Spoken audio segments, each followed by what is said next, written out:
لا الحمد لله والشكر لله، احنا لسه في المركز الرابع. بقول النهارده عدم التوفيق ما كانش محالفنا بصراحه.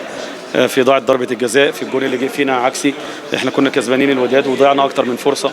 النجار ضيع ومرابط ضيع وسمكه ضيع ونفس ضيع، اللعيبه كلها ضيعت. كنا احنا الافضل في فترات كبيره بصراحه من المباراه، ولكن التوفيق مش محالفنا بامانه بقاله فتره. ولكن بقول الحمد لله احنا لسه الرابع. امكانيات اسفي بالرابع، وانت مع الانديه الكبيره اللي امكانياتها اعلى منك بكتير جدا، وانت من اول السنه لغايه دلوقتي ان شاء الله نحافظ عليها في الماتش الجاي ان شاء الله باذن الله. لا والله هو عدم التوفيق صدقني، وبعض التركيز في بعض الفترات، ولكن زي ما بقول لك احنا الحمد لله في مع كل الفرق بنهاجم بره ملعبنا وجوه ملعبنا. بنلعب الوداد، الرجاء، الجيش، بركان، الحمد لله. يمكن اولمبيك اسف من الفرق الحمد لله اللي الجمهور بيحب يستمتع بيها وهي بتلعب، ولكن زي ما قلت لك عدم التوفيق شيء مهم جدا في كره القدم، فمش محلفنا ان شاء الله يحلفنا ان شاء الله في مباراه خير باذن الله.